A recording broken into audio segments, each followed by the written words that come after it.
सास बहू की ये कहानी पढ़कर आपकी आंखें सजल हो उठेगी। कुछ रिश्ते बहुत मीठे होते हैं, बस बातें कड़वी होती हैं।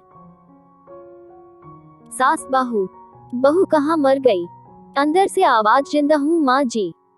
तो फिर मेरी चाय क्यों अभी तक नहीं आई? कब से पूजा करके बैठी हूँ, ला रही हूँ माँ जी। बहू चाय के साथ भजिया भी ले आई। सास ने कहा, तेल का खिलाकर क्या मरोगी? बहू ने कहा, ठीक है माँ जी, ले जाती हूँ। सास ने कहा, रहने दे, अब बना दिया है तो खा लेती हूँ। सास ने भजिया उठाए और कहा, कितनी गंदी भजिया बनाई है तुमने। बहू, माँ जी मुझे कपड़े धोने हैं, मैं जाती हूँ। बहू दरवाजे के पास छिपकर खड़ी हो गई। सास भजिया पर टूट पड़ी और पूरी भजिया खत्म कर दी। बहू मुस्कुराई और काम पर लग गई। दोपहर के खाने का वक्त हुआ। सास ने फिर आवाज लगाई, कुछ खाने को मिलेगा? बहू ने आवाज नहीं दी। सास फिर चिल्लाई, भूखे मारोगी क्या? बहू आई, सामने खिचड़ी रख दी। सास गुस्से से, ये क्या है? मुझे इसे नहीं खाना, इसे ले जाओ। बहू ने कहा, आपको डॉक्टर ने दिन में खिचड़ी खाने को कहा है, खाना तो पड़ेगा ही। सास मुंह बनाते हुए, हाँ तू मेरी माँ बन जा। बहू फिर मुस्कुराई और चली गई। आज इनके घर पूजा थी। बहू सुबह 4 बजे से उठ गई। पहले स्नान किया, फिर फूल लाई, माला बनाई, रसोई साफ की, पकवान और भोज बनाया। सुबह के 10 बज गए। अब सास भी उठ चुकी थी। बहू अब पंडित जी के साथ भगवान के वस्त्र तैयार कर रही थी। आज ऑफिस की छुट्टी भी थी और उनके पति भी घर पर थे। पूजा शुरू हुई। सास चिल्लाती, बहू ये नहीं है, वो नहीं है। बहू दौड़ी दौड़ी आती और सब करती। अब दोपहर के 3 बज गए थे। आरती की तैयारी चल रही थी। पंडित जी ने सबको आरती के लिए बुलाया और सबके हाथों में थाली दी। जैसे ही बहू ने थाली पकड़ी, थाली हाथों से गिर पड़ी।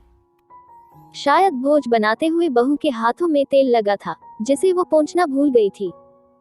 सारे लोग तरह तरह की बातें करने लगे।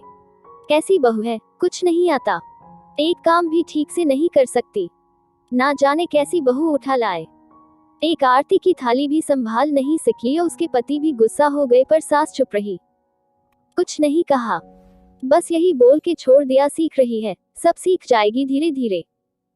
अब सबको खाना परोसा जाने लगा। बहू दौड़ दौड़ के खाना देती, फिर पानी लाती। करीब 70-80 लोग हो गए थे। इधर 2 नौकर और बहू अकेली, फिर भी वहाँ सारा काम बहुत ही अच्छी तरीके से करती।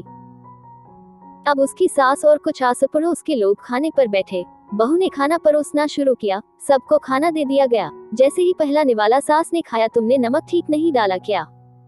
एक काम ठीक से नहीं करती, पता नहीं मेरे बाद कैसे ये घर संभालेगी। आस पड़ोस वालों को तो जानते ही हो ना साहब, वो बस बहाना ढूंढते हैं नुक्स निकालने का। फिर वो सब शुरू हो गए, ऐसा खाना है, ऐसी बहू है, ये वो वगैरह वगैरह। दिन का खाना हो चुका था। अब बहू बर्तन साफ करने नौकरों के साथ लग गई। रात में जगराता का कार्यक्रम रखा गया था। बहू ने भी 1-2 गीत गाने के लिए स्टेज पर चढ़ी। सास जोर से चिल्लाई, मेरी नाक मत कटा देना, गाना नहीं आता तो मत गा, वापस आ जा। बहू मुस्कुराई और गाने लगी। सबने उसके गाने की तारीफ की, पर सास मुंह फुलाते हुए बोली, इससे अच्छा तो मैं गाती थी जवानी में, तुझे तो कुछ भी नहीं आता। बहू मुस्कुराई और चली गई। अब रात का खाना खिलाया जा रहा था। उसके पति के ऑफिस के दोस्त साइड में ही ड्रिंक करने लगे। उसका पति चिल्लाता, थोड़ा बर्फ लाओ, तो सास चिल्लाती, यहाँ दाल नहीं है, फिर चिल्लाता, कोल्ड ड्रिंक नहीं है, पापड़ ले आओ। इधर उधर आखिरी में उसके पति की शराब गिर पड़ी उसके एक दोस्त पर और बोलत टूट गई। पति गुस्से में 2 झापड़ अपनी पत्नी को लगाते हुए कहता है, जाहिल कहीं की, देखकर नहीं कर सकती, तुझे इतना भी काम नहीं आता। सारे लोग देखने लगे। उसकी पत्नी रोते हुए कमरे की तरफ दौड़ी। फिर उसके दोस्तों ने कहा, क्या यार, पूरा मूड खराब कर दिया, यहाँ नहीं बुलाया होता, हम कहीं और पार्टी कर लेते। कैसी अनपढ़ गंवार बीवी ला रखी है तूने, उसे तो मेहमानों की इज्जत और काम करना तक नहीं आता, तुमने तो हमारी बेइज्जती कर दी। अब आस पड़ोस की औरतों को और बहाना मिल गया था। वो कहने लगी, देखो क्या कर दिया तुम्हारी बहू ने, कोई काम की नहीं है।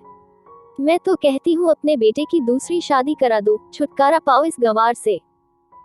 सास उठी और अपने बेटे के पास जाकर उसे थप्पड़ मारा और कहा, अरे नालायक, तुमने मेरी बहू को मारा, तेरी हिम्मत कैसे हुई? तेरी टांग तोड़ दूंगी। उसके बेटे के दोस्त कुछ कहने ही वाले थे कि उसकी माँ ने घूरते हुए कहा, चुप, बिल्कुल चुप। यहाँ दारू पीने आए हो, जबकि पता है आज पूजा है और तुम्हें पार्टी करनी है। कैसे संस्कार दिए हैं तुम्हारे माता पिता ने? और किसने मेरी बहू को जाहिल बोला? जरा इधर आओ, चप्पल से मारूंगी अगर मेरी बहू को किसी ने शब्द भी कहा तो। अरे पापी, तूने उस लड़की को बस इसलिए मारा कि तेरी शराब टूट गई। पापी, वो बच्ची सुबह 4 बजे से उठी है, घर का सारा काम कर रही है, ना सुबह से नाश्ता किया ना दिन का खाना खाया, फिर भी हंसते हुए सबकी बातें सुनते हुए, ताने सुनते हुए घर के काम में लगी रही। तेरे यार दोस्तों को वो अच्छी नहीं लगी। जूते से मारूंगी तेरे दोस्तों को जो कभी उन्होंने ऐसा कहा। उसके यार दोस्त चुपके से खिसक लिए। अब सास बहू के कमरे में गई और बहू का हाथ पकड़कर बाहर लाई। सबके सामने कहने लगी, किसने कहा था अपनी बहू को घर से निकाल के दूसरी बहू ले आना? जरा सामने आओ। कोई सामने नहीं आया। फिर सास ने कहा, तुम जानते भी क्या हो इस लड़की के बारे में? ये मेरी माँ भी है, बेटी भी। माँ इसलिए मुझे गलत काम करने पर डांटती हैं और बेटी इसलिए कभी कभी मेरी दिल की भावनाएं समझ जाती हैं। मेरी दिन रात सेवा करती है, मेरे 1000 ताने सुनती है पर एक शब्द भी गलत नहीं कहती, ना सामने ना पीठ पीछे। और तुम कहते हो दूसरी बहू ले आऊं? याद है ना छुटकी की दादी, अपनी बहू की करतूत? सास ने गुस्से से पड़ोस की महिला को कहा, अभी पिछले हफ्ते ही तुम्हें मियाँ बीवी भूखे छोड़ घूमने चले गए थे। मेरी इसी बहू ने 7 दिनों तक तुम्हारे घर पर खाना पानी, यहाँ तक कि तुम्हारे पैर दबाने जाती थी और तुम इसे जाहिल बोलती हो। जाहिल तो तुम सब हो जो कोयले और हीरे में फर्क नहीं जानते। अगर आइंदा मेरी बहू के बारे में किसी ने एक लफ्ज भी बोला तो मुझसे बुरा कोई नहीं होगा, क्योंकि ये मेरी बहू नहीं, मेरी बेटी है। बहू अंडस को सिसकियां लेते हुए फिर कमरे में चली गई। सास ने एक प्लेट उठाई और भोजन परोसा। बहू के कमरे में खुद ले गई। सास को भोजन लाते देखा तो बहू ने कहा, अरे माँ जी, आप क्या कर रही हो, मैं खुद ले लेती। सास ने प्यार से ताना मारते हुए कहा, डर मत, इसमें जहर नहीं है, मार नहीं डालूंगी तुझे। तुझे नई सास चाहिए होगी, पर मुझे अभी भी तू ही मेरे घर की बहू चाहिए। बहू ने अपनी सास को रोते हुए गले से लगा लिया। सास भी रो दी पहली बार और कहा, चल खाना खा ले।